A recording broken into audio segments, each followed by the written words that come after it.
On the 29th of August 2024, Leicester City announced the signing of Moroccan international Bilal El Khannouss for a fee of around £20 million.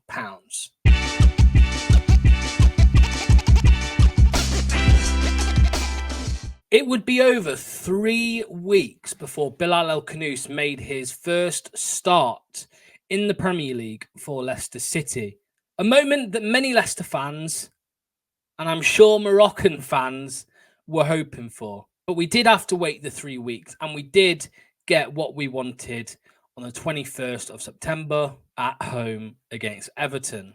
I'd say the story of Leicester City's season so far, especially in the opening few weeks, was all about Steve Cooper's team selections and certain players just missing from the starting 11, like Ricardo Pereira, Abdul Fattawu, Steffi Mavididi at times, and Bilal El Khannouss.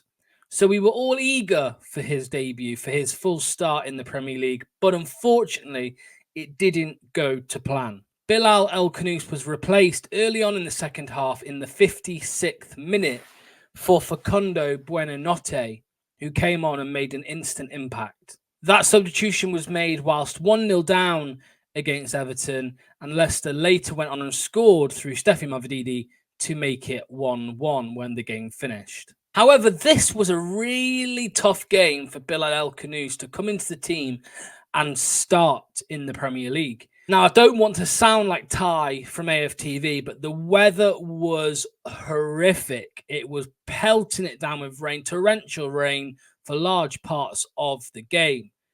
The first half of football was probably one of the worst so far this season as well. And things just weren't clicking in and around the team, which didn't help Bilal El Khannouss on his full start. Steve Cooper said after that game against Everton that he had a feeling this could be a good game for Bilal El Khannouss between the lines and to make passes. But unfortunately, it's not how the game panned out. It wasn't on him. This was just how the first half went, and we needed to freshen up in the second half with Facundo Buonanotte. From learning more about Bilal El Khannouss, speaking to Moroccan fans that have watched him so often, and also some Genk fans, I get the impression that maybe the 10 is not the best position for El Khannouss, and potentially it could well be the 8. I did discuss this on a video probably about a month ago, so you can go and check that out. I think El Khannouss in this game was probably guilty of trying to force a few things that he didn't need to, trying to get a ball forward to Jamie Vardy or Steffi Mavididi, when again, it was probably too early. They probably weren't ready. So yeah, just in general, trying to force things, which might have come from nerves on his full debut. We also learned that week that he was really impressive and still is really impressive in training, which is obviously tempting Steve Cooper to put him probably more games than he has so far. But since the Everton game, we have not seen Bilal El Khannouss in the starting 11 for Leicester. And that does beg the question, where is Bilal El Khannouss? You see, I've tried to dress up the debut as a bit of nerves, a bit of bad weather, settling in. But to be completely honest with you, it was a terrible performance. He was probably the worst player on the pitch in that game, which is a big shame because there was a lot of excitement. And for me, the biggest dilemma is this man, Facundo Buonanotte. You see, Facundo Buonanotte is on loan at Leicester City from Brighton and Hove Albion. He is not a Leicester City player contractual-wise. You know, he's only a loan player. He is a Brighton player. And because of this, there will be pressure on Steve Cooper and from the board, potentially, that Bilal El Khannouss is the man for the future of Leicester City. He is the one that should be prioritised over Facundo Buonanotte. The only problem with this is that Buonanotte has been arguably Leicester City's player of the season so far. And his most recent game, in a 1-0 win against Bournemouth, he did score a really, really good goal. And this does not help the situation for Bilal El Khannouss. Now, Bilal El Khannouss is expecting more minutes at Leicester City, and I'm sure his representatives are as well. And since the Everton game that we spoke about, El Khannouss has only played the final minute or two against Arsenal, and was then an unused substitute against Bournemouth. Of course, he's still very young. He's still bedding in to a new country. And El Khannouss will be chomping at the bit to play more minutes at Leicester, not only because it will make him happy, of course. Footballers want to play. Well, most of them do anyway. I'm looking at you, Danny Drinkwater. But secondly, I believe from what I've read online that his pride and joy is playing for the Moroccan national team. And they do not pick players who are out of form or who aren't playing much football at their club. Now, what else does Bilal El Khannouss need to do? Well, recently, his mother, who is his agent, was speaking to the press and said that he needs to score more and be more decisive.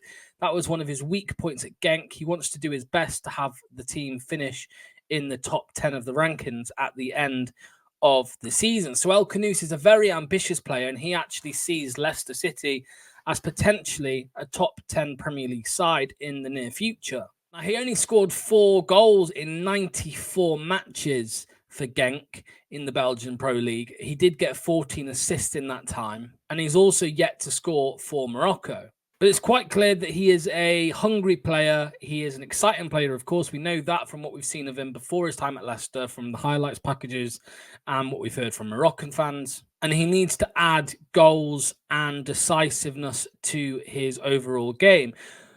But could he play in the number 8? Well, he has done. He's played in the number 8 at Morocco, alongside former Manchester United man Sofiane Amrabat.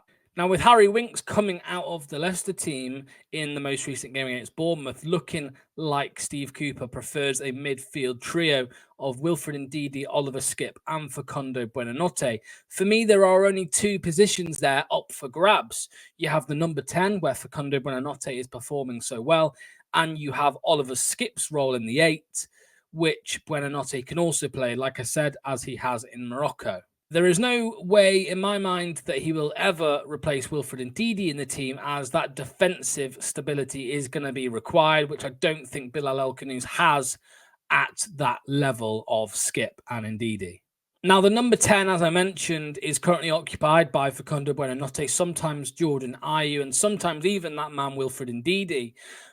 But for me, I cannot envisage a world in which Facundo Buonanotte should not be starting in that position. For me, Facundo Buonanotte is the better player out of the 2, him and Bilal El Khannouss. That doesn't mean to say that will be the case in the future. Bilal El Khannouss could well become a much better player, but he's going to need minutes for that. And the minutes are the problem. Where is he going to get this Premier League English football experience? Because as it stands, after a win against Bournemouth and a hard-fought win and a good midfield performance from Skipp, Buonanotte and Ndidi, I do fear that El Khannouss's minutes are going to be limited even more.